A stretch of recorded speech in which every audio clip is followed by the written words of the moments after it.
In today's episode of the Platform Present podcast, I am here with Leon Bilen, and he is hailing over from the team at Riva. He is a B2B Digital Marketing Manager, so just right on here for the podcast on Platform Presents.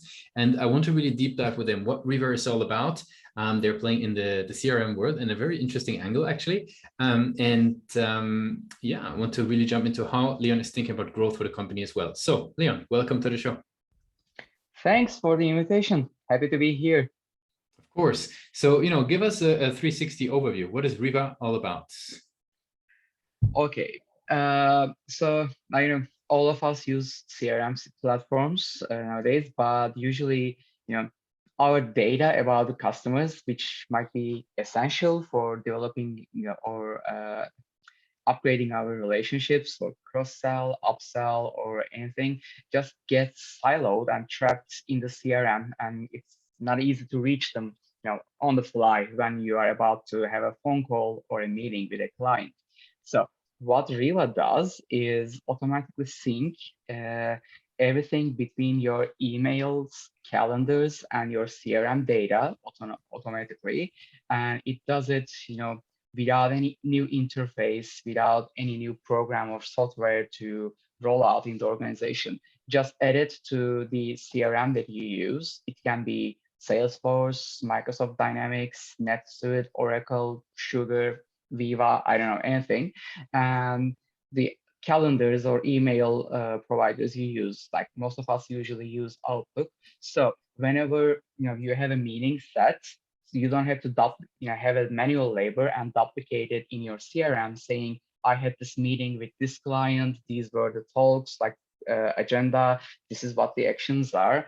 As long as you have them in the email or the invitation, they are just going to be automatically synced to your CRM, and vice versa. If there is any change in the title of the person, for example, or the people who are in the sales flow, it's going to automatically be updated to your Outlook calendar and emails as well. So you don't have to search for who am I going to invite to this meeting from the client side, for example. It will just be there for you. So this is in a nutshell what Riva does. What sets Riva apart from other solutions while doing the same is actually our security and compliance regulations. So especially if you are in a very regulated industry like finance, banking, insurance, healthcare, there's a lot of rules that you have to comply with, especially regarding sensitive client data. And most of the other platforms can't comply with these because they just get the data from you and put it on a third-party cloud application and then sync it. Riva does not do that. Riva, is just a pass-through architecture, so your data doesn't go anywhere outside your own system. So we do that, and we also have a lot of configurability options around who can access what data in a client CRM entry. So you don't have to show up all the data about a client to anyone in your organization. You just can't control it. This helps for especially SOC 2, MPI, and other data security compliance regulations. Mm-hmm. That makes a lot of sense. Now, what would you say? Who within the companies that you're serving, right, who is typically bringing Riva on board? Is that like a head of sales? Is that a sales operations manager? Is it a marketing operations manager? Who is raising the hand and said we need something like Riva? Typically, it's either the IT teams because they are tasked with finding a solution for CRM data integrations or sync operations, or usually the compliance or security teams. Oh, okay. Yeah, because they would search for this one, which would be, and they are the gatekeepers actually, right? So yeah, it's either these teams. There are rare cases that the end users actually started, but I would say it's maybe just to 1%. Gotcha. Makes complete sense. Now, how do these folks find you? The IT teams, the compliance individuals. How do they find you? What is a typical journey of somebody getting started with Riva? In other words, what are the client acquisition channels that you guys leverage? Sure. Riva first started as a Salesforce partner. So the first time it was written was just for Salesforce. So we are still remaining that strong partnership with Salesforce. And anytime a Salesforce client, uh, is not happy or does not meet the requirements about the native products or any other solution, they ask the advisors at Salesforce side, and they are relayed to us. Like, Riva can solve your problems about this Mm-hmm. regulations or sync operations. Other than that, we also have the usual digital marketing channels, search, social media, mainly LinkedIn, of course, it's a B2B company.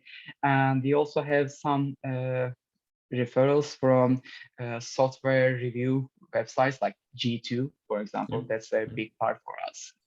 And of course, we have our own outbound sales team who are actually, looking for our focus accounts and trying to reach them and start a conversation. Mm-hmm. How do you think about the website? Like, what role does the website play from your perspective as a B2B marketer for Riva? Like, website is the first step, and it's usually where any visitor or any prospect can get a lot of information about what we do, how we do, and what's different for Riva than the others. Mm-hmm. But aside from that, the website is actually a really big knowledge base. Like, that's one of the main reasons we try to keep our knowledge base and blog really updated regularly. You can't only find like technical features or FAQs for Riva, but you can actually get a lot of industry insights on how Fortune 500 companies, without naming them, of course, are using these processes, or what is the feature of CRM or customer relationships going on, or if you are a revenue operations specialist manager in your company, like how you can leverage it to actually drive growth and become one of the main reasons that your company is going on in terms of bottom line. Mm-hmm. So yes, this content generation is a big part of what we do at Riva. Mm-hmm. Very interesting. What would you say? If we stay for a second on the website, what do you consider sort of, because marketers are typically very critical with their websites, right? Like, what do you think sort of is a major strength of the page versus where do you see, even room for improvement from your angle as a marketer? Um, I think the rivaengine.com website is really strong on the information architecture. So whatever you want to, you can easily access it. Like, you don't have to dig deep, try a lot of different pages to find what you are looking for. We really want to have a real clear direction for you. Mm-hmm. And the conversational chatbot actually gets a lot of this happening. So if you don't like, if you want to talk with the chatbot, you can just ask, I'm looking for this topic, and it will directly, redirect you to that page, which is happening a lot these days. So I think it's a big improvement for any B2B company, especially like, software, where you have technical resources for the IT, you have day-to-day resources for the end users, and a lot of sales, marketing collateral. This is a big part that we are actually really strong on. But of course, there's room for development in everything. And what I can say about that is actually, I think we need to have more maybe videos. Mm-hmm. It is hard for us to produce like demo videos because we don't have an interface, and Mm-hmm. we can't actually record screenshots of any client and show it as a demo. So we are still trying to find new ways to at least put a test drive to let people, prospects, know how actually Riva is producing all these values for you. So Yeah. that's room for a big improvement, actually. That makes a whole lot of sense. I would like to switch gears and learn a little bit more about yourself as a marketer. So what I'm curious is about, there's so much to read out there for growth marketers and B2B marketers. What's your favorite place? Like, where do you like to read from all of the noise out there in order to educate yourself? Good question. It's gonna sound strange, maybe, but my personal biggest knowledge source is Quora. Mm-hmm. Right? I love Quora because it's not only about companies advertising or promoting their content. It's a lot of people who are actually sharing their experiences or any examples of they have done.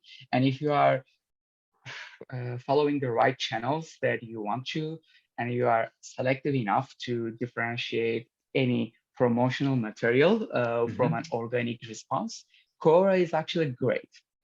And of course, the second place goes to LinkedIn, which I'm almost like maybe 8 hours online every day for different reasons. And a lot of industry influencers or thought leaders, they can share success stories or maybe predictions about the future of this type of software. It's really a great place to stay ahead of. I'm not gonna say ahead of the competition because apparently all of us are there. But if you are really excited about what the future will hold and you want to be one of the pioneers to build that feature, it's a great place to start, getting signals about what to do next. Mm-hmm. I have some rapid fire questions to wrap up the interview for today. Are you ready for those? Sure, fire. What's the last book you read? What's the last book I read? I'm gonna go with something here. It's not an industry related one, but if you can Mm-hmm. see, Yep. Educated by Tara Westover. I think it is a great place to start. It's a story, it's a novel actually, not a self-development one. Oh, sorry. But there are a lot of takeaways in that story about the character growth. Mm-hmm. Very cool. What's the one single thing your company is focused on the most at the moment? Uh, I think we're gonna go with diversity at this point. Uh, like I'm pretty sure everyone in the software industry knows that there are a lot of good talents around the globe, especially like you get other people from India, from Eastern Europe, Taiwan, Singapore. But aside from that, obvious ones, like we have our development team in North America, we have offices in the APEC region, in the EMEA region in Germany. So most of these offices are, comprised of people coming from everywhere. And being a Canadian company and Canada being one of the most open countries to immigration, like we have a lot of people from different backgrounds, and that background is actually giving both the marketing team and the product development team different views and experiences from all over the world. If something may not be relevant for North American market at the time, but it may be on the rise for Asia, for example. Mm-hmm. So it's gonna bring that point of view and that task, that new project plan to the table with us, and it keeps us being one of the innovators, leading innovators in this market. So yeah, we're going to continue focusing on development diversity both geographically and ethnically at Riva. Very interesting. And my very last question would be actually, if we go back all the way to Koç University, right? You're Yes. getting out of a formal education. Now, what's the one advice you would give yourself for your journey within marketing? Uh, like I really wanted to be in the agency side when I first, thought, okay, I want to be a marketing person. And I tried it, but my point of like view was I didn't want to be a graphic designer or a copywriter who saves the day, but I wanted to be the strategy guy who would develop like 5-year, 10-year brand guidelines or growth strategies for our accounts. Like I learned hard way that actually most of the advertising agencies are not like that. Like they are just doing whatever, and the strategy part is actually being developed in the client side, in the Mm-hmm. advertiser side. So it took me like 2 or 3 years to realize and make the switch. If I would go back in time and talk to my university myself, I would definitely say, steer away from the agencies. They are not what you are looking for. Mm-hmm. I'm not saying that, agents agency side is not a good one. Like it's Yeah, a makes great sense. creative environment. Just if you are like me, if you are for long-term brand strategy, go for the client side. I would say that. Yep, no, that makes complete sense, and I think a lot of people listening in would really appreciate that insight. So, Leon, I want to give you the very last word. If somebody would be forgetting all that we discussed about Riva today, what's the one thing that they should remember? Like Riva is making CRM and your life easier, smarter, and automatic, so that we are in the end, helping you a lot. So uh, I like I don't know, it's hard to summarize everything in just one sentence, but yeah, making CRM easier and smarter is what we do for 10 plus years. Thanks a lot for being a guest on Platform Presents. Thank you.